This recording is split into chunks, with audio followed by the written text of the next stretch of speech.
Vamos então iniciando o nosso estudo de hoje. O Livro dos Espíritos é o nosso roteiro.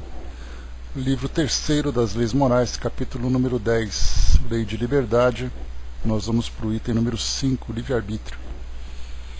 É um tema sempre interessante, sempre instigante para o nosso estudo, para o nosso aprendizado, porque trata exatamente da liberdade que nós temos e, consequentemente, da responsabilidade também.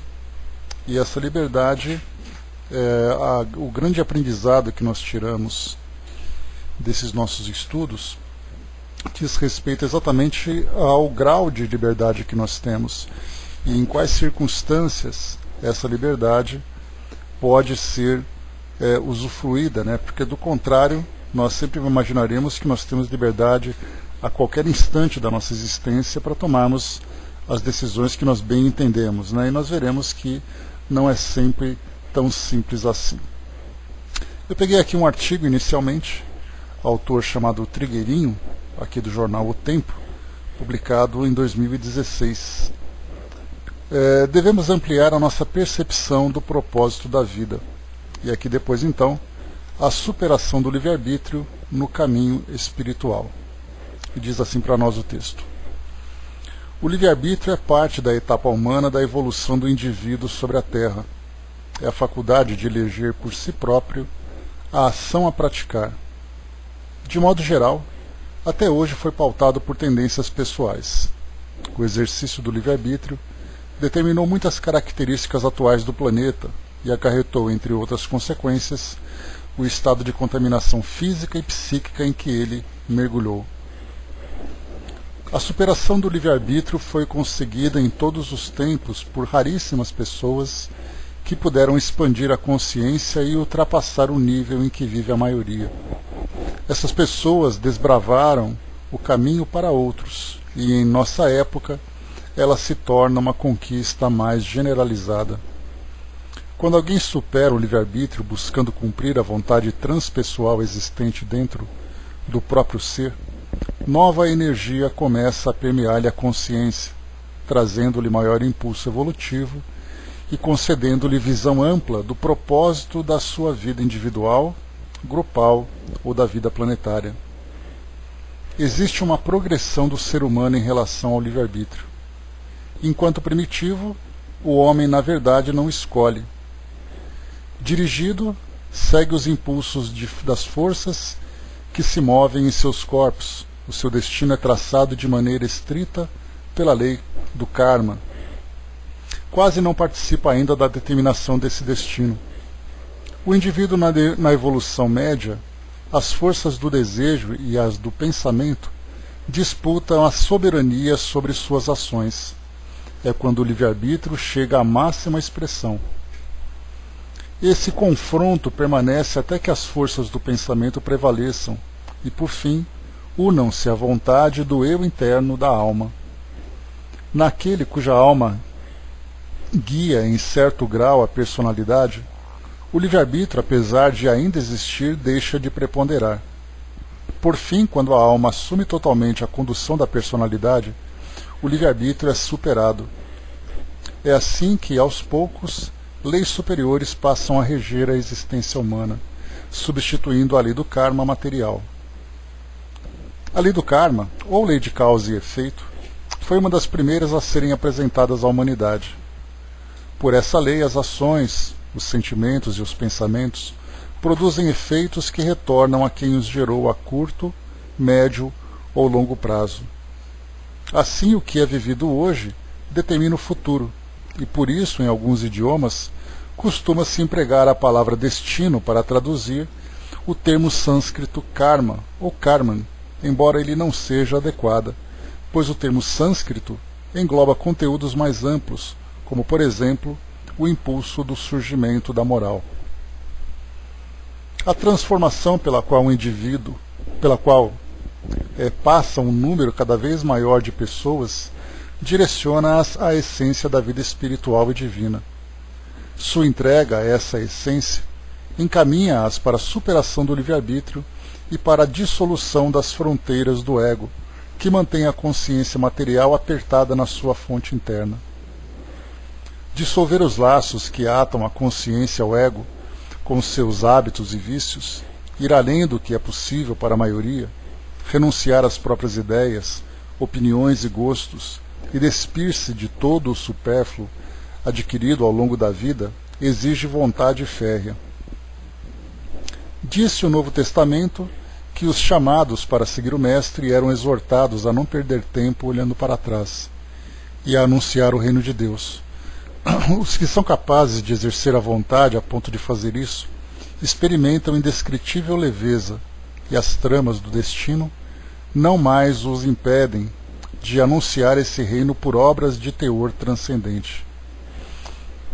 Então aqui ele traz para nós, esse autor, Trigueirinho, o nome dele mais uma vez, ele fala para nós sobre a transcendência, né, a superação do livre-arbítrio, que significa, né, nesse caso, estar em plena sintonia com o pensamento divino, porque nesse caso nós não fazemos simplesmente escolhas de acordo com as nossas necessidades, nós seguimos uma determinação superior, chegando nesse nível mais alto de evolução, a que todos almejamos naturalmente, né? Bom dia, pessoal. Então aqui, só para fazer essa introdução, eu achei bastante interessante, principalmente aqui nesse trecho, que mostra para nós aqui essas duas fases do livre-arbítrio, né? Então primeiro diz para nós, existe uma progressão do ser humano em relação ao livre-arbítrio. Enquanto primitivo, o homem na verdade não escolhe. Dirigido, segue os impulsos das forças que se movem em seus corpos, e o seu destino é traçado de maneira estrita pela lei do karma. Naturalmente esse texto, a gente lembra, não é um texto espírita, por isso então ele usa essas expressões, mas eu achei interessante no conteúdo filosófico dele.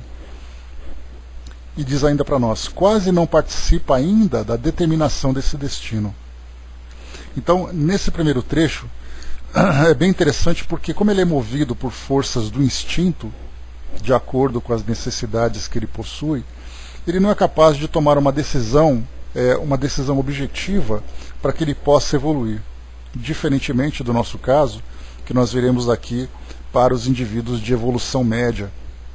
Mas nesse caso inicial, enquanto o homem nessa condição primitiva, ele vai então vivendo, dia após dia, passando inicialmente por aquela fase de sobrevivência, para somente depois, no estágio mais evoluído, passar para a vivência, porque existe uma diferença entre sobrevivência e a vivência. A sobrevivência é quando nós mantemos nossa vida numa situação extrema. A vivência é quando nós já estamos numa condição mais confortável e aí então nós podemos tomar decisões. Então, inicialmente, para essa sobrevivência, esse homem primitivo, o espírito nesse estágio primitivo, ele é conduzido pela força das circunstâncias. E aí, quando nós estudamos a doutrina, né, porque a gente faz uma relação entre aquilo que é apresentado nesse texto com aquilo que nós estudamos na doutrina. E aí, então, nós vemos nos mundos primitivos, onde os primeiros espíritos começam a surgir nessa condição hominal, certamente nós teríamos ali uma grande curiosidade de imaginar como os espíritos instrutores, ou os espíritos que conduzem o nosso planeta nessa fase inicial de evolução, como eles atuam lidando com seres ainda tão ferozes, tão ligados aos instintos mais básicos. Mas então, conforme ele vai se desenvolvendo, a gente lembra que desenvolve também intelecto, vai despertando nele valores, vai despertando nele princípios mais elevados, até que ele começa então a trilhar agora de um modo mais, digamos, civilizado. Depois, na segunda parte, ele diz assim, no indivíduo de evolução média, as forças do desejo e as do pensamento disputam a sabedoria sobre suas ações. É quando o livre-arbítrio chega à máxima expressão. Esse confronto permanece até que as forças do pensamento prevaleçam e, por fim, unam-se à vontade do eu interno, da alma. Naqueles cuja alma guia em certo grau a personalidade, o livre-arbítrio, apesar de ainda existir, deixa de preponderar. Por fim, quando a alma assume totalmente a condução da personalidade, o livre-arbítrio é superado. É assim que, aos poucos, leis superiores passam a reger a existência humana, substituindo a lei do karma material. Então já não é mais uma questão de consequências, né, que nós fazemos uma escolha, gera aqui uma reação.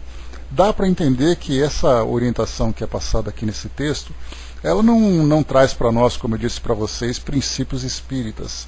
Mas aqui nesse final, quando ele fala sobre a superação do livre-arbítrio, é que ele diz para nós que nós vamos fazendo escolhas das opções que vão surgindo para nós. E cada escolha gera para nós uma consequência, traz para nós uma responsabilidade.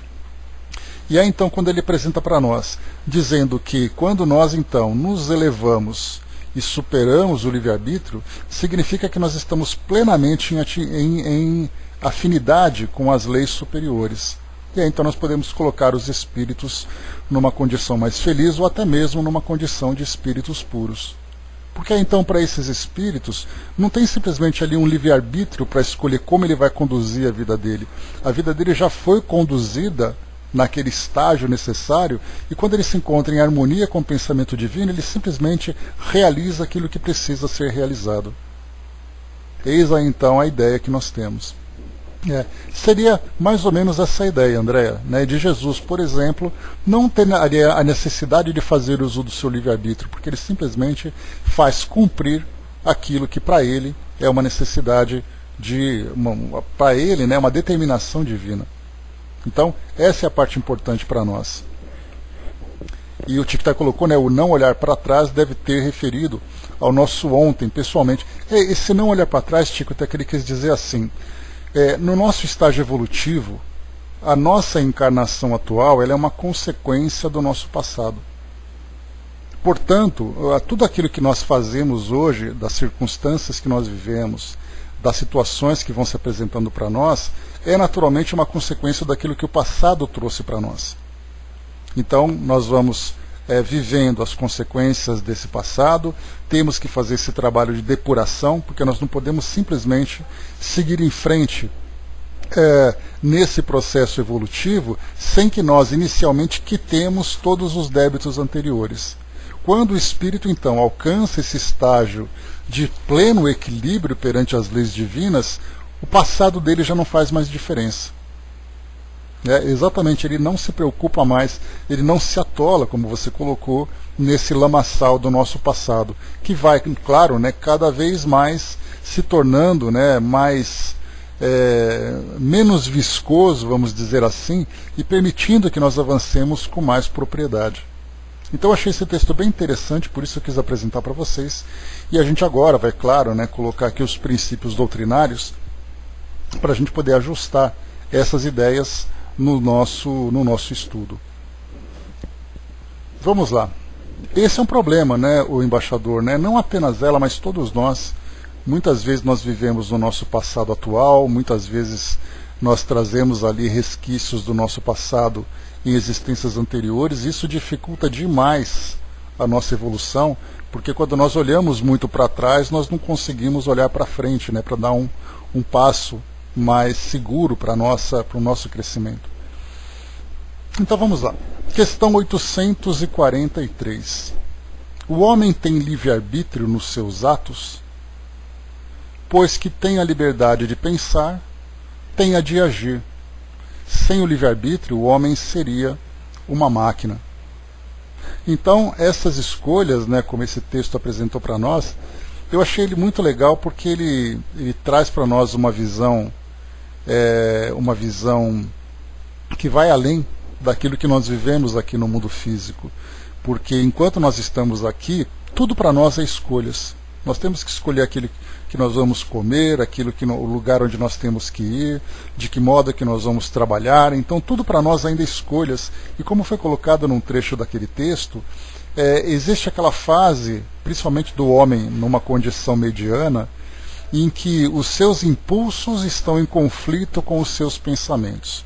É o que acontece, por exemplo, quando nós estamos, né, nessa fase de aprendizado das questões espirituais. Então nós temos essa ideia de como é o futuro para os espíritos felizes. Nós temos uma ideia de quais são os caminhos que devem ser seguidos, não que podem, mas que devem ser seguidos para alcançarmos essa condição. Mas, ao mesmo tempo, nós temos também uma consciência, pelo autoconhecimento que nós desenvolvemos, de todos os impulsos que ainda vivem e estão muito ativos dentro de nós. Então tem aquilo que eu devo fazer e tem aquilo que eu quero fazer. Então e os dois podem caminhar na mesma direção. É aquilo que eu devo e aquilo que eu quero. Mas outras vezes aquilo que eu quero acaba se tornando muito mais forte, porque diz respeito muito mais aqui aos meus instintos, aos meus desejos ainda primitivos, e os meus pensamentos vão dizer, você não deve fazer, e os meus impulsos dizem, faça porque é bom. Bom na opinião dele, porque para nós ainda é prazeroso. E são situações das mais variadas que vão acontecendo. Então, na verdade, esse livre-arbítrio ele vai se tornando cada vez mais dominante nas nossas ações, ou seja, nós vamos fazendo escolhas cada vez mais corretas, cada vez mais assertivas, conforme nós vamos evoluindo, até o momento em que nós entramos em plena afinidade com o pensamento divino. Então são fases da nossa evolução. Essa fase em que nós nos encontramos, esse conflito entre desejos, impulsos e o nosso pensamento, ainda se encontra numa fase em que a impressão que nós temos é que os desejos são muito mais fortes, são muito mais intensos do que aquilo que nós desejamos em termos de escolhas para a nossa evolução. Para nós, que temos pelo menos esses mínimos princípios, nós fazemos escolhas e já temos a consciência da responsabilidade daquilo que nós vamos responder pelas escolhas que nós fazemos. Mas se nós olharmos para o mundo hoje, é sempre importante nós fazermos termos essa visão geral, porque quando nós estudamos e falamos sobre mundo de provas e expiações, nós não falamos de nós individualmente. Nós falamos, na verdade, do mundo em que nós vivemos. E ao percebermos que o mundo, embora bastante ativo nas práticas religiosas, se encontra ainda muito distante de uma verdadeira espiritualização. Então existe no nosso planeta uma participação religiosa muito grande, mas existe uma religiosidade ainda muito pequena, exatamente porque nós vivemos as crenças religiosas baseadas naquilo que o mundo acha que o mundo espiritual é. Então, nós vamos fazendo do mundo espiritual aquilo que nós achamos de acordo com as nossas conveniências, por isso então as religiões apresentam filosofias ainda muito imperfeitas, apresentam muitos dogmas que são práticas ainda muito mais terrenas, muito mais humanas do que práticas voltadas para o mundo espiritual. Então, quando nós olhamos para o mundo hoje e falamos sobre essa presença dos desejos, essa presença dos instintos relacionados com o pensamento, olhando para o mundo nós vemos ainda o quão distante nós estamos de um estágio mínimo de equilíbrio que nós poderíamos atingir. Daí então todos os transtornos que nós infelizmente encontramos no mundo hoje, trazendo tanto sofrimento para nós, nos impedindo inclusive que sigamos em frente sem olhar para trás. Então nós estamos sempre revisando o nosso passado, fazendo uma revista nas nossas escolhas anteriores, sofrendo as consequências agora no nosso presente. Pois é, a pretensão humana, é muito natural que o homem, na sua pretensão, acreditando, saber, pela ciência que ele tem, acreditando conhecer as questões relacionadas ao espírito, à sua imortalidade, ele vai fazendo escolhas então baseadas na sua inteligência ainda limitada. Quando ele expandir o seu conhecimento voltado realmente para a natureza espiritual, aí então ele vai conseguir usar a sua inteligência, o seu intelecto, transformando junto com os valores em sabedoria. Então aqui, nesse primeiro item, nessa primeira questão 843, se o homem tem livre-arbítrio dos seus atos, Miramês ele comenta para nós com o seguinte texto, vamos lá. O homem tem liberdade de pensar e de operar. Contudo, nas suas obras, pode ser obstado pelas leis humanas, se o que fizer for contra as regras da sociedade. Então nós já começamos a ver aqui nessas instruções que o nosso livre-arbítrio, embora nós tenhamos, como foi colocado para nós aqui na resposta dos Espíritos, Se nós temos liberdade de pensar, nós temos liberdade de agir. Mas aí então nós percebemos que as nossas ações não são tão livres assim como nós imaginamos, porque, no mínimo, vivendo em sociedade, os meus direitos acabam sendo limitados pelos meus deveres. E os meus deveres me impõem uma restrição ao meu livre-arbítrio, à minha liberdade de agir. Então nós já falamos sobre a liberdade de pensar, falamos sobre a liberdade de consciência e agora falamos sobre a liberdade de ação. E diz assim para nós: no modo pelo qual pensa, todavia, ele tem plena liberdade, porque nessa equação divina, somente ele e Deus se unem, compartilhando do segredo de pensar e sentir a vida. Isso nós estudamos na liberdade de pensar. Quando eu me encontro no silêncio dos meus pensamentos, Deus conhece todos os meus segredos. E aí então, eu e Deus temos esse conhecimento. Agora a gente lembra também, conforme nós estudamos, que algumas vezes, dependendo dos obstáculos que são impostos, como uma restrição necessária para a minha evolução, eu fico naquele estágio em que os meus pensamentos ficam restritos. Eles podem não ficar completamente nulos, mas eles ficam bastante limitados por esses obstáculos. Por exemplo, pela influência da matéria, no caso de um espírito que reencarna com o cérebro trazendo ali imperfeições. E aí então ele tem uma grande dificuldade, e até mesmo durante a emancipação, sofrendo a influência da matéria, ele ainda vive essa confusão. E vivendo essa confusão, ele não consegue pensar com lucidez e, portanto, não tem plena liberdade de ação. Ele vai pensando de um modo confuso, de um modo fragmentado, até que então ele consegue se libertar completamente da matéria, e aí então ele parte para essa liberdade, mas mesmo assim ainda traz muitas dificuldades. Nós já estudamos, nós vemos, por exemplo, ao estudarmos as obras de André Luiz e vendo ali todos os espíritos que vão se apresentando num estado de necessidade de auxílio, aqueles espíritos desequilibrados, aqueles espíritos que aparecem até mesmo enlouquecidos, nós vemos que a sua liberdade de ação é bastante restrita. Com mais precisão ainda quando nós estudamos o livro Memórias de um Suicida, e nós vimos aqueles espíritos que foram então, que estavam internados lá no Hospital Maria de Nazaré. Nós vimos que eles têm liberdade de pensar naquilo que eles querem? Não, porque o pensamento deles está tão focado em suas dores que eles não podem pensar. É como se fosse aquele indivíduo encarcerado numa cela, olhando pela janela. Ele tem liberdade de olhar para fora da janela? Sim, ele tem liberdade, mas ele só pode ver o que aquela janela mostra. Então a gente vê que a liberdade dele não é tão plena assim. Então até mesmo na condição de espíritos livre do mundo físico, a influência ainda se encontra muito presente. A culpa, por exemplo, o medo, são dois elementos que restringem a liberdade de pensar de um indivíduo. Porque nós vamos pensando condicionados naquela situação. Eu fico focado naquele ponto. Então a liberdade de pensar, a gente vai somente reconhecer nos espíritos realmente puros, completamente depurados. Porque aí então não existe nada que possa limitar ou trazer obstáculo para a sua liberdade de pensamento. Chico até colocou, os fatos demonstram que essa liberdade é limitada. Sim, basta a gente começar a explorar um pouquinho essas situações que nós vemos que as coisas não são tão simples assim. Até mesmo nós temos liberdade de pensar? Temos. Nós conseguimos usar essa liberdade plena? Não.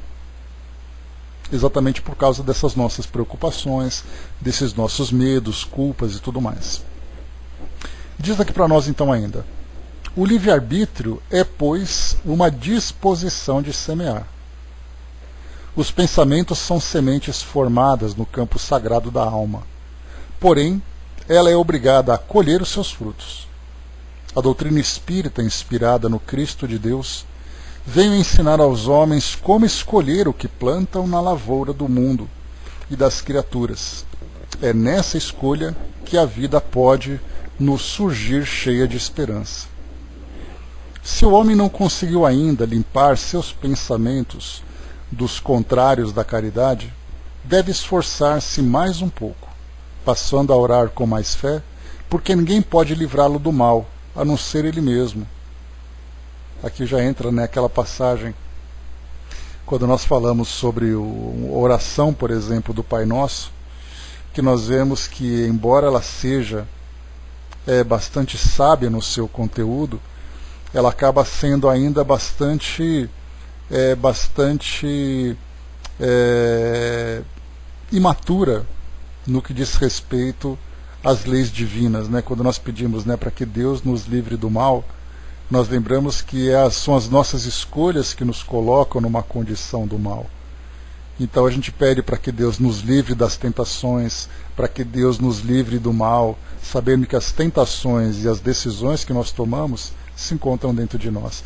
Então nós recebemos todas as inspirações, mas estaremos sempre muito presentes ainda. Documentário Possessão, Angelina, depois você me fala mais sobre ele, para a gente poder conhecer um pouquinho melhor. Beleza, obrigado. Diz aqui para nós então, se ontem os seus pensamentos estavam desgovernados, não obedecendo à sua vontade, que se esforce de novo, descondicionando o seu mundo mental de velhos acordos com o mal, e esforçando-se no novo plantio, que a terra é boa e dadivosa, disse Caminha ao escrever ao rei de Portugal. Ele falava da terra física, e nós, o acompanhando, mostramos a terra espiritual. As mentes dos nossos irmãos em Jesus, nas quais existem terras boas e dadivosas. Em se plantando nelas, tudo dá e corresponde aos nossos sentimentos. Sabendo disso, vamos escolher sementes de primeira qualidade, para que os frutos sejam de primeira ordem. A natureza não falha e nos devolve o que lhe damos. Temos o livre-arbítrio. Apenas ele desaparece ante a paternidade divina, porque somente fazemos o que a nossa evolução comporta fazer. Convém anotarmos urgentemente que subimos sempre na gradação que suportamos subir. É a lei agindo com a proporção de cada ser. Caminhamos para uma liberdade maior, porque Deus quer que sejamos mais livres. Vamos ver em Lucas, no capítulo 4, versículo 39, esta referência. Inclinando-se ele para ela, repreendeu a febre. Esta a deixou e ela, levantando-se, passou a servi-los. Se temos o Cristo dentro de nós, ele vai nos ajudar a repreender a febre dos maus pensamentos que criamos por ignorância. E esses, sendo da mesma massa divina, passarão a nos servir à luz do Evangelho, porque nada se perde no grande movimento da vida. A matéria que vem a nós como força divina e que vai nos servir para pensar, recebe na sua sensibilidade nossos sentimentos e grava na sua estrutura nossos ideais. Aí somos responsáveis por essas sementes, colhendo mais tarde seus frutos. É o livre-arbítrio que nos faz entrar nessa escola, cujo aprendizado nos leva a conhecer a verdade mais depressa. A liberdade dos nossos atos é vigiada no aprimoramento espiritual. O que mais nos alegra é que somos filhos de Deus, e todos com os mesmos direitos e deveres. Entramos na vida por vários caminhos que podemos escolher, e podemos escolher as diretrizes que nos convierem, porém o ponto final da chegada é um só: Deus, pelos canais do amor e da sabedoria. Aconselhamos a todos os seres humanos, de todas as classes e dimensões, que aprendam a orar, pois é através da oração que a luz de Deus nos visita com acentuada força de transformação espiritual. Com ela seremos obedientes a Deus e vamos ficar livres do mal. Próxima questão aqui para nós, 844. Aí então Kardec já começa a apresentar aqui nas questões seguintes situações que podem nos limitar no nosso livre-arbítrio. Nós veremos, por exemplo, aqui. O homem goza do livre-arbítrio desde o nascimento? Ele tem a liberdade de agir, desde que tenha vontade de o fazer. Nas primeiras fases da vida, a liberdade é quase nula, ela se desenvolve e muda de objeto com as faculdades.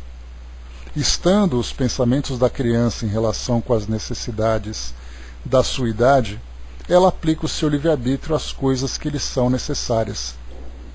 Aqui nós já conversamos sobre esse ponto, né, que assim como na nossa idade biológica, nós temos também a nossa idade espiritual. Na idade biológica, assim que nós reencarnamos, a nossa decisão inicial, né, ali a parte mais fácil para nós entendermos essa liberdade de agir, é no caso da amamentação, quando a criança quer mamar e quando ela não quer mamar. Mesmo que seja ali uma escolha mais movida pelo instinto, não deixa de ser ali uma escolha que ela fez. E aí depois ela vai se desenvolvendo, ela começa a tomar algumas decisões, se ela pode gostar ou se ela pode não gostar de alguma coisa, de algum lugar ou de alguém. Depois ela vai vai amadurecendo biologicamente, consequentemente, psiquicamente, intelectualmente também vão se manifestando ali os seus atributos, e ela começa então a tomar decisões sempre relacionadas com a sua idade. E aí então, conforme ela vai se desenvolvendo, vai chegando, né, passando da infância, pré-adolescência, adolescência, vem ali aquele turbilhão de hormônios, né, e aquele impulso, aquele desejo quase incontido de conquistar o mundo nessa fase de adolescência, e aí então ele começa com as suas aventuras. Nessas aventuras começam também a surgir ali muitos conflitos. Então a gente vai observando que biologicamente nós vamos então tomando essas decisões, de acordo com a faixa da evolução biológica em que nós nos encontramos. Quando nós falamos da nossa evolução espiritual, nós já entramos num outro ponto importante. Porque aí, então nós começamos a sofrer restrições exatamente pelas consequências de nossas ações. Estamos aqui encarnados hoje num ambiente, num local, com pessoas, com circunstâncias que vão nos limitando, sejam elas circunstâncias sociais, circunstâncias psíquicas, circunstâncias materiais, que vão restringindo as nossas ações. E aí então, como eu falei para vocês, conforme nós vamos evoluindo, mesmo estando ainda encarnados no mundo como o nosso, as nossas liberdades a nossa liberdade começa a se expandir cada vez mais. As opções que nós temos começam a se abrir como se fosse um leque. Inicialmente aquele leque é fechado. E aí, conforme o tempo vai passando, ele vai se abrindo. E conforme ele se abre, mais opções vão surgindo. É aquele exemplo que eu trouxe para vocês a semana passada, de um cardápio. Então o cardápio que nós temos, conforme nós temos mais responsabilidade nas nossas escolhas, é um cardápio cada vez mais amplo, cada vez mais farto, sabendo que as nossas escolhas serão escolhas sábias. Se nós ainda temos essa dificuldade para tomarmos decisões, as nossas escolhas são bastante limitadas ainda. E o fato de nós estarmos encarnados, como nós sabemos, né, que as nossas encarnações vão trazer para nós ali os recursos necessários para o nosso crescimento espiritual. Então é aquilo que nós precisamos, não é aquilo que nós desejamos. Não é uma questão de gostar ou de não gostar, é uma questão de necessitar. E esses recursos eles acabam se comparando com um tratamento médico. Para uns basta apenas um comprimido, para outros centro cirúrgico. E aí então essa liberdade vai sendo cada vez mais restrita ou cada vez mais aberta para o nosso uso, de acordo com essa evolução. Então, embora nós tenhamos o livre-arbítrio, embora nós sejamos individualidades, nós somos constantemente observados nas decisões que nós tomamos. Tanto é assim que o próprio planejamento reencarnatório que nos é oferecido, aquele projeto reencarnatório, né, que nós podemos aceitar de boa vontade, ou pode ser uma imposição pela nossa necessidade, porque as leis divinas e a lei em especial, a lei de causa e efeito, é um desses mecanismos que vão nos ajudar na nossa evolução.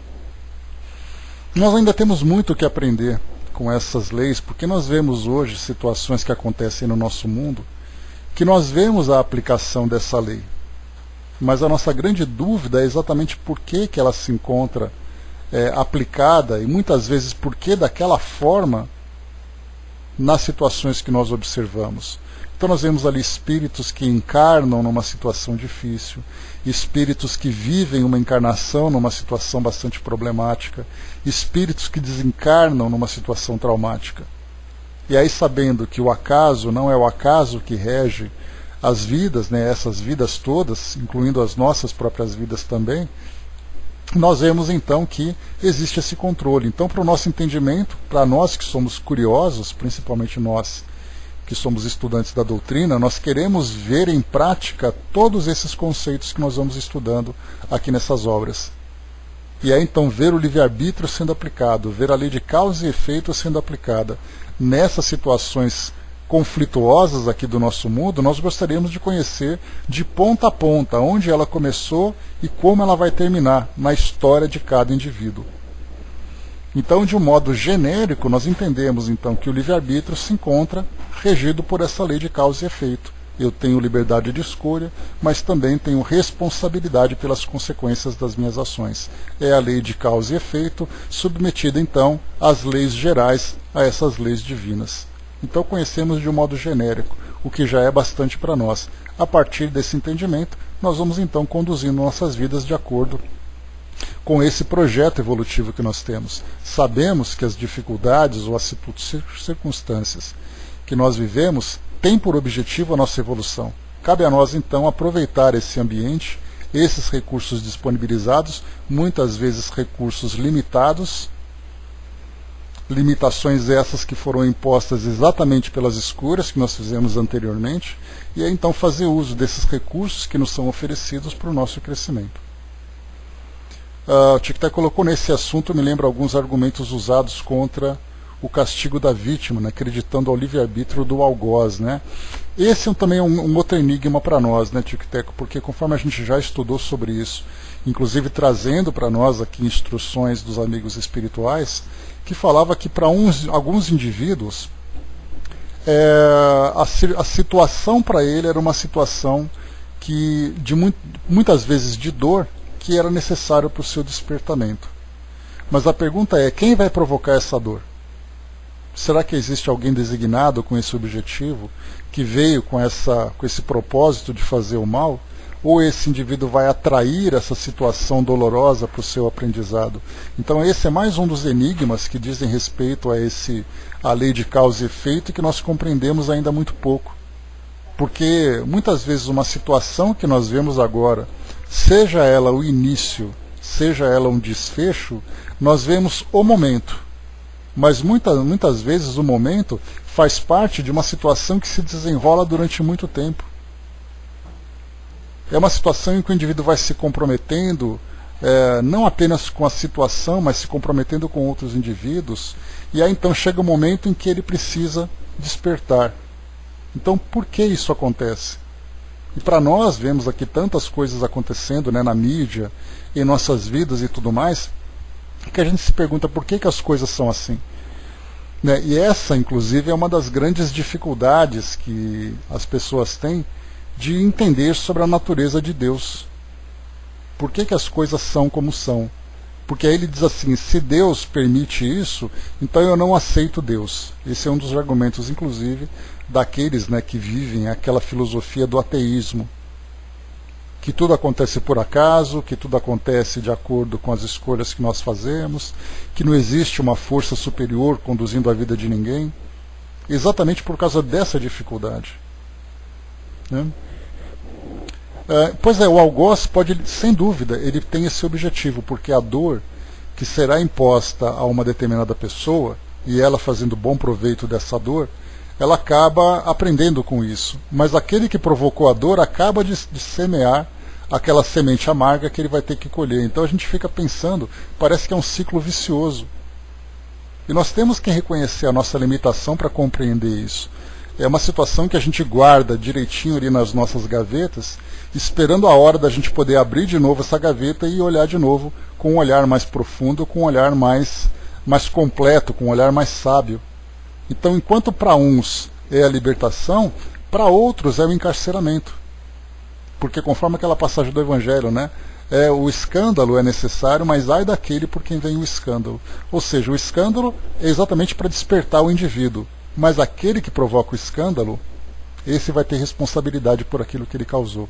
É aí que vem a grande dificuldade. A Marião colocou lá em cima, né, sobre aquela grande passagem de Paulo de Tarso, que ele diz exatamente isso a respeito do livre-arbítrio. Que tudo posso, mas nem tudo me convém, para todas as circunstâncias.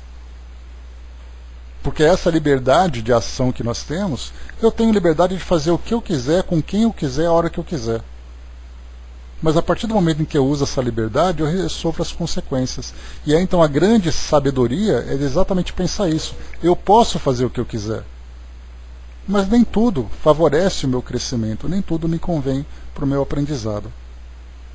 Então nessa 844 fala inicialmente dessa liberdade restrita que acontece durante a nossa encarnação. E aí então nós vamos evoluindo biologicamente e também as responsabilidades vão surgindo. E aí é curioso, né, que quando a gente fala sobre essa evolução biológica, muita gente diz assim, né, eu preferia a minha vida quando eu era uma criança, porque aí eu não tinha tantos problemas para resolver. Mas aí o detalhe é que muitas vezes nós já pensamos isso, né, que a nossa vida era muito mais fácil na época da adolescência, né? Nós acordávamos, íamos para a escola, brincávamos ali com os nossos amigos, fazíamos nossas provas, voltávamos para casa.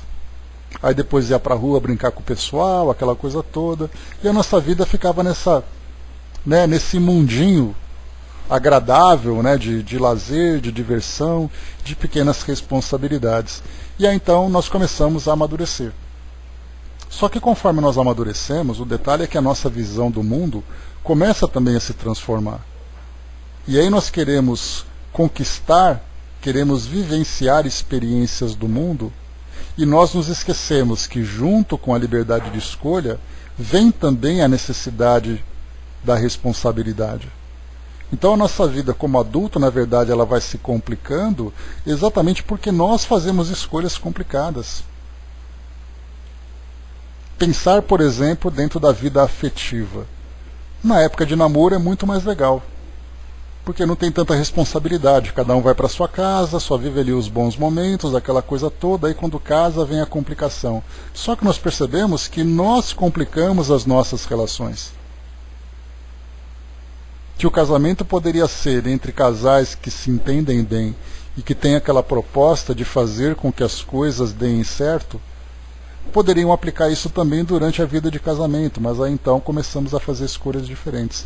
Sejam escolhas unilaterais, sejam escolhas bilaterais. Então, na verdade, a complicação de uma relação mais profunda não é pelo fato de nós nos tornarmos adultos, é pelo fato de nós tomarmos decisões complicadas. E aí então a gente vai, né, com relação a trabalho, com relação a relacionamentos. Então são mais complicadas porque a liberdade que nós temos, com a inteligência mais desenvolvida numa condição de adulta, a condição de adultos, né, nos permite fazer essas escolhas. Só que nós não fazemos as escolhas certas.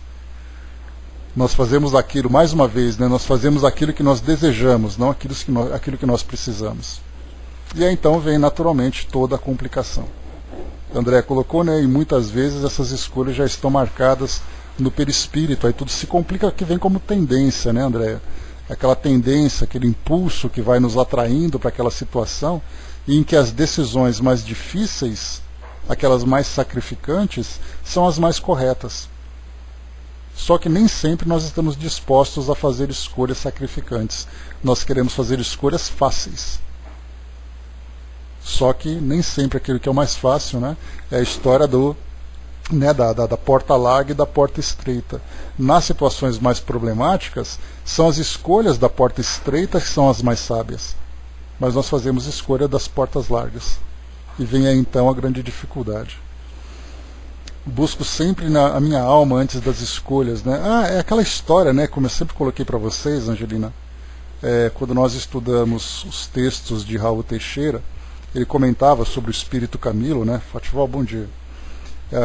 Nós fazemos, ele falava sobre o espírito Camilo, né? O seu orientador espiritual, o seu mentor espiritual nos trabalhos mediúnicos que ele fazia, uma frase muito simples, como eu sempre coloco para vocês, né?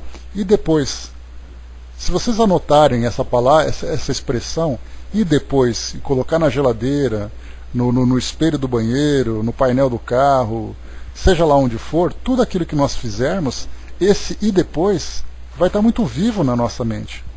Porque eu sempre vou tomar essa decisão e vou pensar, eu vou antecipar as suas consequências. Quando eu antecipo as minhas ações, como eu sempre falo também, né, é um jogo de xadrez. Para você jogar bem xadrez, você tem que saber antecipar 5 lances do adversário antes de tomar uma decisão, senão você vai perder o jogo. Nós podemos fazer isso também. Então eu quero fazer tal coisa. Tá, mas se eu fizer isso, vai acontecer aquilo.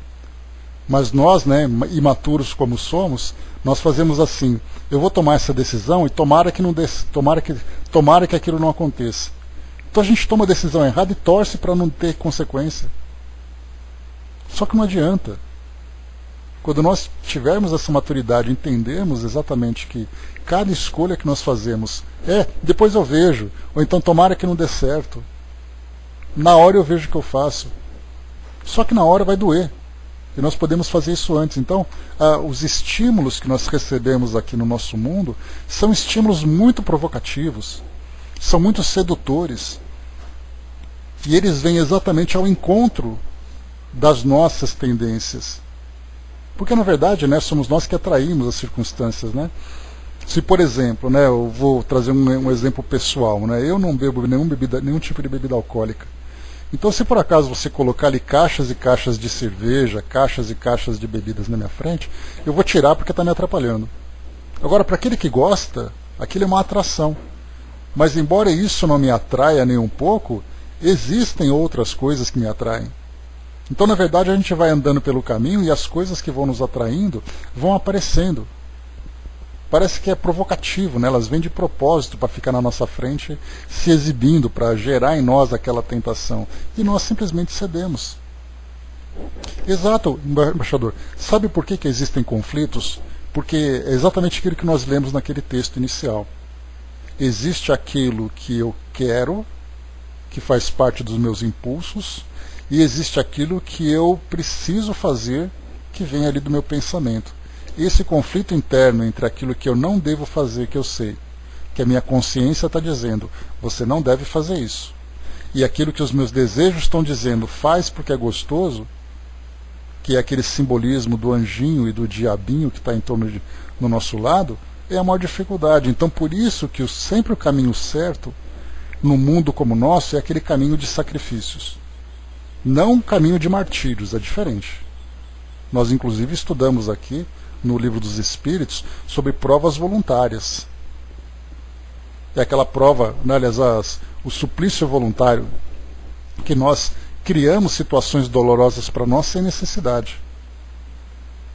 Então, a melhor escolha que nós fazemos é aquela que sempre vamos sacrificar aqueles prazeres fáceis. Mas nós não temos ainda essa força moral suficiente para isso. Por isso, a dor, como grande professora, como lembra Joana de Ângeles, ela está sempre batendo a nossa porta.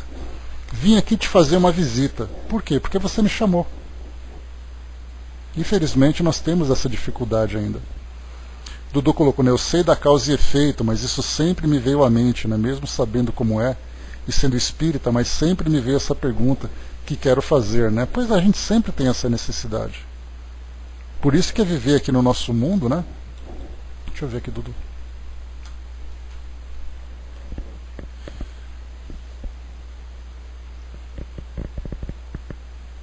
Deixa eu ver aqui. Ah, sim, pode fazer.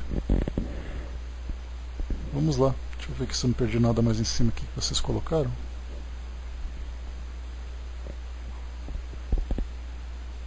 Tá, manda lá. Deixa eu ver aqui. Né? Pensando aqui com os meus botões, eu fico imaginando eu reencarnando, uma programação realizada pelo plano superior, chego no planeta e tudo aquilo que tinha que realizar de melhor, o livre-arbítrio mostrou para a espiritualidade que saiu tudo errado. Né? Não era a forma ideal desse espírito ter realizado aquilo que foi programado. Aí desencarna e volta tudo de novo. Né? A minha consciência no plano pesa imagens sofridas chegam a mim e preciso achar de novo o melhor caminho para essa chamada evolução do meu espírito. E o tempo faz eu entender que estava errado, e novamente, em uma nova programação, eu reencarno e retorno espiando com problemas sérios no corpo físico, problemas mentais, aleijado, cego, etc. Né? Como não dizer que fui julgado para depois de tanto ir e vir melhorar como ser humano e ser espiritual? Isso não é um julgamento, né? Colocar sempre a culpa no bendito do livre-arbítrio. Nós tivemos já, Dudu, só para poder ilustrar essa questão que você colocou, algumas entrevistas que Kardec realizou lá na Revista Espírita e assim também lá no livro O Céu e o Inferno, né, que ele transcreveu de um livro para outro, espíritos que optaram por desafios que muitas vezes vão além da sua capacidade. Então são espíritos, por exemplo, a Condessa Paula, nossa querida Condessa Paula, conhecida de todos nós, lá do livro Céu e Inferno, ela sempre recomenda para nós, né, escolha a prova da riqueza como sendo a última, porque é a mais difícil. Então escolha a prova das suas tendências, a prova dos seus sentimentos, deixa a prova da riqueza por último. E aí então eu chego e digo assim, olha, eu quero passar por essa prova, porque a minha última experiência foi só na miséria, eu tive muita dificuldade, eu quero a prova da riqueza. E aí os espíritos dizem assim, você vai ter dificuldade, eu sei que eu vou ter dificuldade, mas eu quero passar por essa prova. E eles consentem, porque o nosso estágio evolutivo hoje permite que nós sejamos muito mais ativos na participação dos nossos projetos reencarnatórios. No passado era tudo feito de um modo muito compulsório, como nós vimos ali naquele texto inicial que falava do homem primitivo. Ele era conduzido por forças da natureza para as reencarnações que eram muito rápidas, muito intensas, para que ele pudesse desenvolver aqueles princípios fundamentais para que ele então despertasse sua consciência e os seus valores. No nosso caso, nós tomamos essas decisões. E nem sempre, mesmo que seja um planejamento muito bem elaborado, um planejamento muito bem estruturado, nós criamos essa resistência. Porque os espíritos vão dizer para nós aquilo que nós precisamos, somos nós que vamos escolher se é aquilo que nós queremos. Então, essa sabedoria, mais uma vez, que nós não entendemos como as coisas funcionam, do porquê delas serem assim, na maioria delas, porque para poder entender o porquê que um espírito falha, porquê que um espírito faz determinadas escolhas, é necessário que nós conheçamos a história do próprio espírito. Não é possível que nós vejamos apenas uma situação e façamos uma análise global daquilo que o espírito viveu.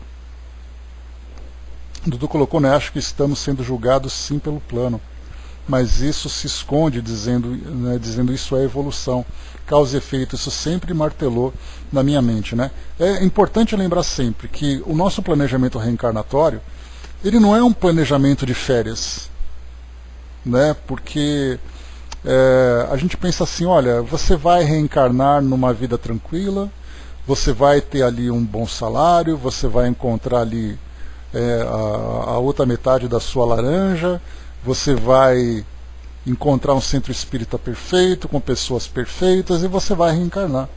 A ideia que nós temos de uma reencarnação feliz é um conto de fadas. Todos nós trazemos grandes desafios do passado que precisam ser incorporados nas nossas encarnações. Então não é uma questão de julgamento, não, é uma questão de aprimoramento.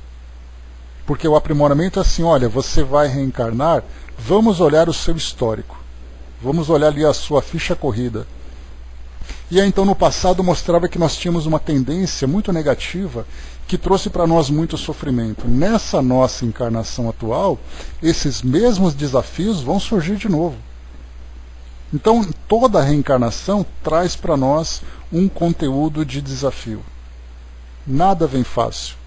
Para imaginar que a gente vem aqui para o mundo físico com as coisas redondinhas, com as coisas bonitinhas. Para que elas estejam nessa condição, nós precisamos lá atrás ter resolvido todas essas coisas, né?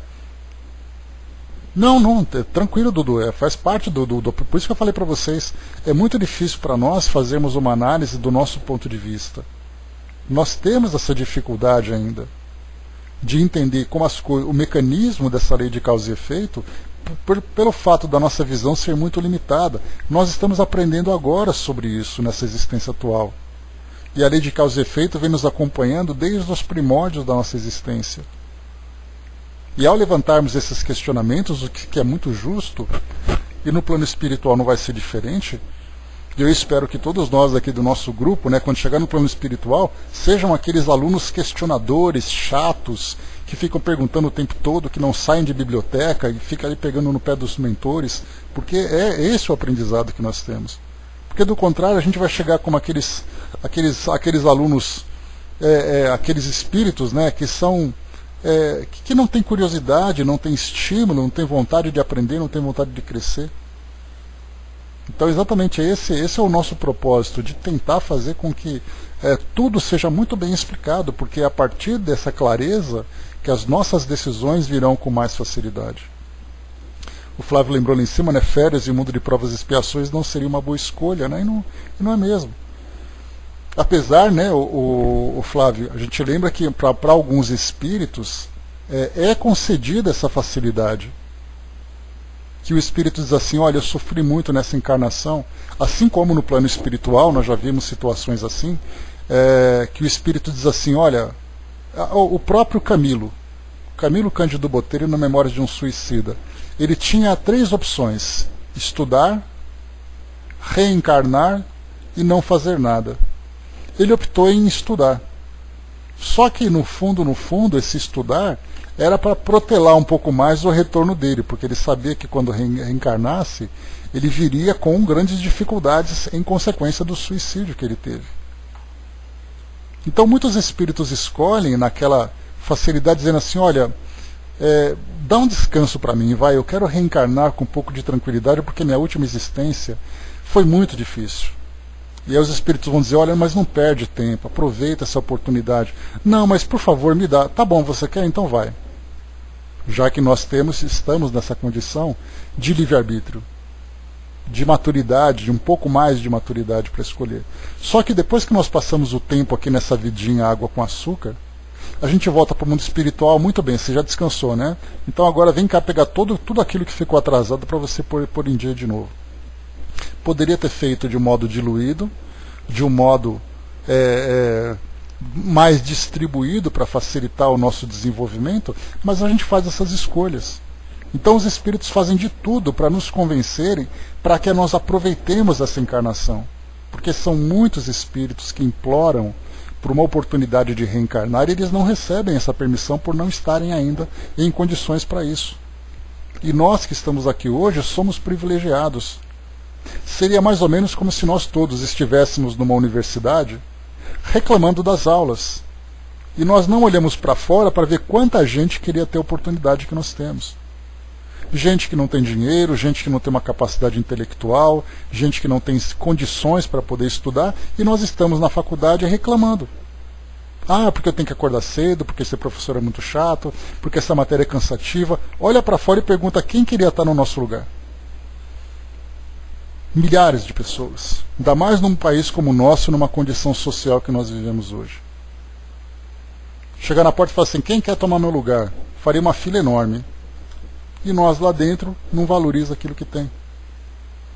Assim é a nossa encarnação. Nós não imaginamos quantos espíritos gostariam de ter a oportunidade que nós estamos tendo agora. Espíritos que caem de joelhos e choram, imploram, deixa eu reencarnar para poder resolver meu problema. Não, você não pode. E nós estamos aqui. Então, assim, o detalhe que nós vamos aprendendo olhando inicialmente a nossa experiência pessoal. Ainda que seja de um modo limitado, porque a gente não consegue lembrar do nosso passado, mas a gente sempre sabe que a tendência... tudo aquilo que nós vivemos hoje, é consequência desse passado. Então tudo vem de tendências. Então algo negativo que eu faço numa determinada área repercute nesse meu presente. Então eu sei que eu tenho que trabalhar essa dificuldade para planejar um futuro melhor. E é esse planejamento que nós estamos aprendendo, baseado nesses ensinamentos que chegam para nós.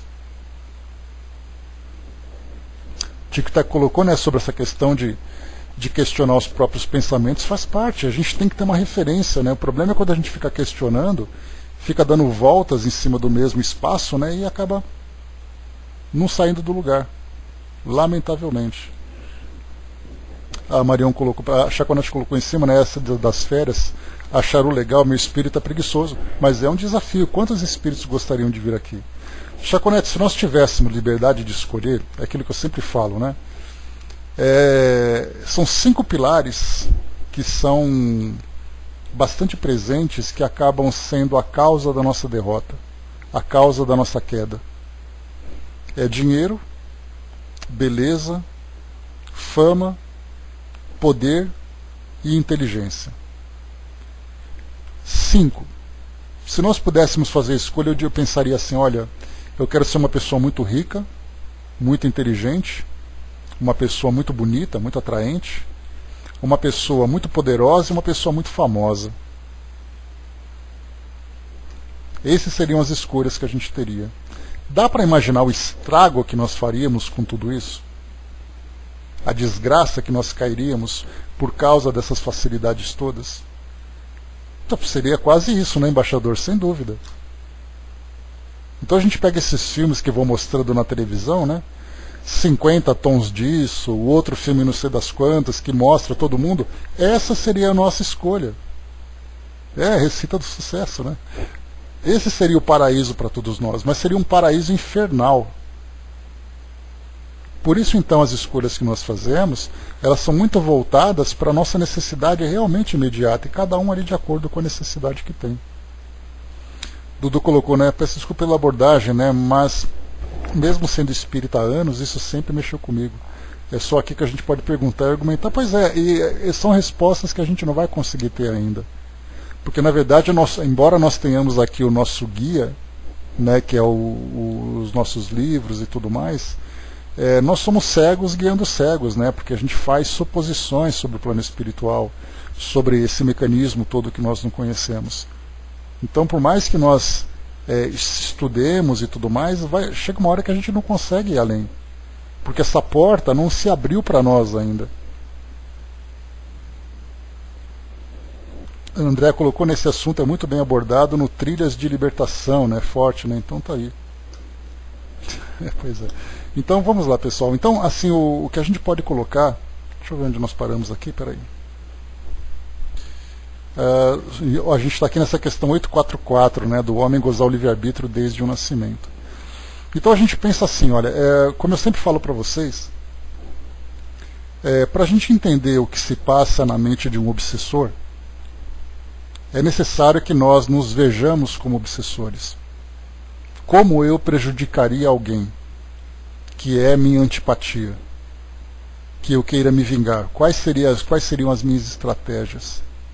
E aí então eu começo a planejar detalhadamente todas as formas de atingi-lo, seja diretamente, seja indiretamente, coisa e tal.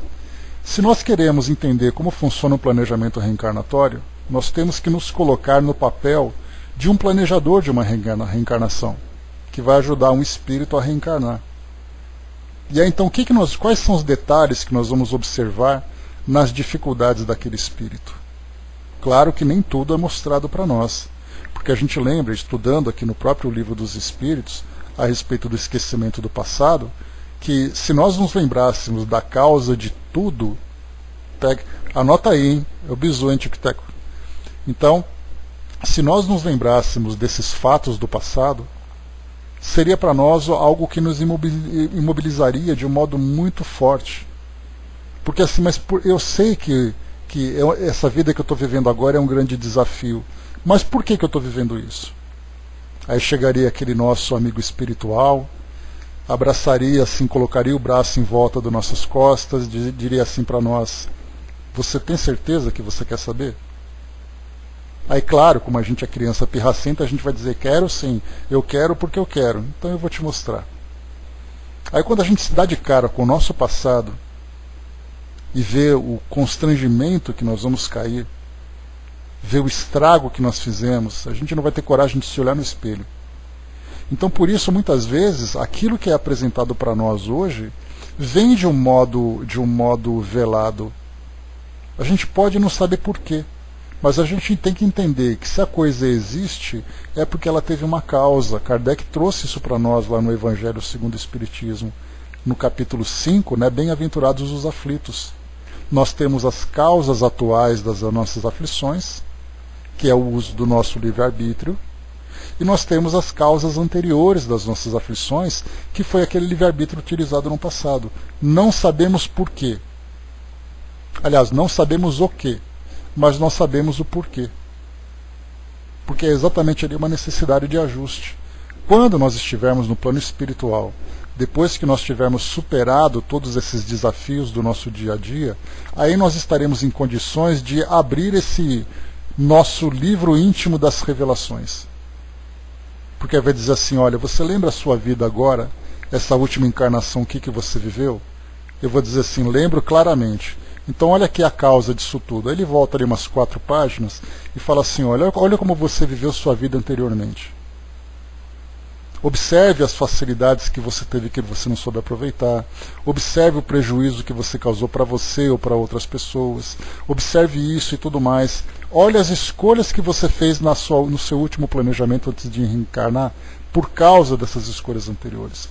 Então, assim, para a gente poder entender a causa de tudo isso, a forma como se desenrolou, a gente vai ter que estar muito bem preparado. E para isso o plano espiritual vai apresentar para nós. Não é a hora da gente saber isso agora. Nós não temos condições para isso. Se por acaso essas revelações chegassem para nós, nós ficaríamos completamente imobilizados. Seria aquela dor, né? Pois é, seria aquela dor de dizer assim, eu não acredito que eu fiz isso. E nessa nossa encarnação, aquilo que a gente tinha proposto recuperar, vai ficar para trás de novo. Então o esquecimento do passado é algo muito importante para nós. André colocou em cima, né, nesse livro é mostrado detalhadamente pelo chefe como fazer isso usando os pilares da queda, né? Então, pois é, ali quer derrubar alguém é fácil. Flávio colocou nesse capítulo de O Livro dos Espíritos, acaba nos envolvendo diretamente na escolha das provas pelos espíritos, né? Por isso nos faz refletir muito, né? De fato. Deixa eu ver aqui, Chaconete colocou para nós, né? Volta e faz tudo de novo, mais certo, né? Então, assim, quantas vezes nós desperdiçamos uma existência inteira? Então, o que os espíritos dizem para nós é, né, diante, né, das dificuldades que nós estamos enfrentando, façamos o melhor. Façamos aquilo que é possível para nós superarmos, porque as respostas virão no momento certo. O importante é, se nós estamos agora vivendo esse desafio, é porque nós criamos essa situação. Porque se fosse assim, todo mundo viria o mesmo desafio. Eu tenho o meu desafio, vocês têm o desafio de vocês. O mundo todo, cada um tem o seu desafio individual, o seu desafio coletivo. Porque tinha que ser assim. Quando chegar a hora, tudo vai ser explicado. Agora, a parte mais dolorosa é quando vier a explicação e nós olharmos para essa encarnação atual e percebemos que nós desperdiçamos muito tempo. Olha o que causou, olha o que você escolheu e olha como você viveu. Então, se nós vivermos bem esse momento que nós estamos passando agora, nós poderíamos chegar depois, quando abrir esse livro das revelações, e dizer assim, olha, foi por causa disso que você viveu isso, mas parabéns, você conseguiu superar. Ou vai dizer assim, infelizmente você não conseguiu e vai ter que fazer de novo. Então não importa o que seja, a gente fica muito atrás de respostas, o que é muito natural, mas a gente tem que entender que tem coisas que não são respondidas agora. Não podem ser respondidas agora, essa é a expressão mais correta. Então tudo virá a seu tempo. O Flávio tinha colocado, né, isso nos incomoda, né, certamente o nosso HD espiritual buscou alguma parte de um arquivo que está lá guardadinho, né? Pois é, e quantos arquivos foram corrompidos, né, Flávio, por causa de escolhas equivocadas que nós fizemos? André colocou, né, eu não quero saber de jeito nenhum, porque do jeito que eu sou, boa bisca não fui, né? Se estamos aqui hoje, né, André, pensa assim, ó, a gente muitas vezes acaba potencializando o nosso sofrimento, né? Porque como diz aquela expressão, a dor é necessária, o sofrimento é opcional. né? Então a sua dor, ela não é nem maior nem menor do que a minha, assim como não é de ninguém. Mas quando a gente potencializa demais essa nossa dor, ela se torna mais difícil. Exatamente porque a gente acha que nós somos ali o cocô do mosquito do cavalo do bandido, né? Então a gente se acha ali o pior de todos, acha ali o mais coitadinho, o mais sacrificante. É igual a todo mundo. Nós não somos privilegiados, tampouco somos ali os rejeitados, né? Simplesmente estamos vivendo nossas vidas. Agora o modo como nós vivemos é que vai fazer a grande diferença. Não se pode achar a verdade sem esforço, sem muita meditação, né? Ela se encontra dentro de nós, né? O embaixador colocou, né? Vírus alheios detonam nossos arquivos e o computador vai para o saco, né? Esses vírus alheios, o embaixador, acaba sendo, na verdade, as influências que nós recebemos, né? Alguém vem te dar aquela soprada no ouvido, pô, vamos fazer tal coisa, né? Ou vamos sim, é legal. Pronto, você acabou de ser contaminado. A Angelina colocou, nessas escolhas fomos nós que pedimos. Seguir com resignação faz parte das tarefas, né? Devemos lembrar que todos que estão em jornada, aceitar a dor nos fará melhores, né? Sem dúvida é assim que funciona. Esse é o caminho que nós temos que seguir. Meus amigos, encerrando por aqui o nosso encontro de hoje. Então nós paramos aqui inicialmente nessas duas questões iniciais, na questão 843 e 844, e depois nós seguiremos aqui com outras situações também que falam sobre restrições do nosso livre-arbítrio, né? Questões inclusive com respostas longas, trazidas aqui pelos espíritos a Kardec. Então vamos lá, né? O Flávio colocou, né, no estudo de sexta, né, falando de novos tempos, teve uma irmã que colocou seu receio de não poder fazer parte do mundo de regeneração. O instrutor, irmão Urbano, falou para ela ficar mais tranquila, pois só de estar ali na palestra é um sinal de progresso, trazendo para nós, estamos aqui estudando, assim buscamos o caminho do progresso, né? Dá para imaginar quantos no nosso mundo hoje, né, estão vivendo às cegas, vivendo ainda de ilusões, e nós temos oportunidade de estarmos aqui hoje. A dificuldade para nós é colocar em prática tudo isso, né? Mas independente da prática, se nós tivermos pelo menos consciência de que a nossa encarnação é extremamente importante e que os desafios que nós estamos vivendo fazem parte das necessidades que nós temos, e se nós nos empenharmos para viver tudo isso, eu não sei porquê, né? Como muitas vezes acontece nos nossos atendimentos, as pessoas dizem assim, olha, eu não sei qual é o sentido da minha vida. A resposta que nós damos é, olha, não importa qual é o sentido da sua vida, viva fazendo o bem da melhor forma que você puder, depois você resolve isso. Porque se as pessoas esperarem um objetivo para alcançar na vida, mesmo que ela tenha todas as capacidades, ela simplesmente fica imóvel. Faça tudo o que você puder da melhor forma possível. Esse porquê virá depois, Chaconete. Se a gente não pode encontrar a resposta agora, ela virá depois. Mas assim, já que você não consegue enxergar algo objetivo na sua vida, faça aquilo que é melhor. Porque na pior das hipóteses você não faz nada errado. Você faz o certo. E depois no final vem um grande mérito, né? Você não sabia por quê, mas você fez o certo. Agora senta aqui que a gente vai conversar. Aí sim vale a pena. Aí sim é o melhor caminho que a gente pode escolher. Então é isso, meus amigos. Encerrando por aqui o nosso encontro de hoje.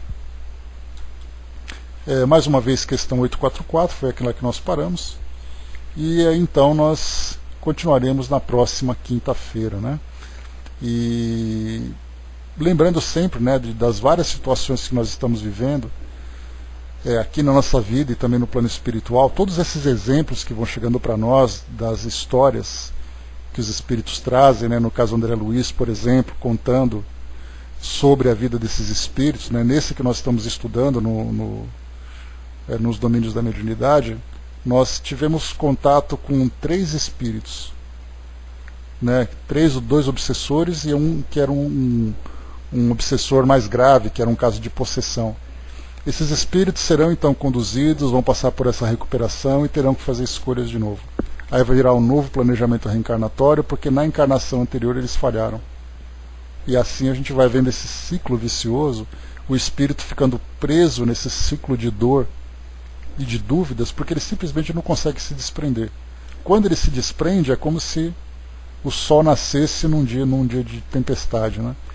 Então ele conseguiu se libertar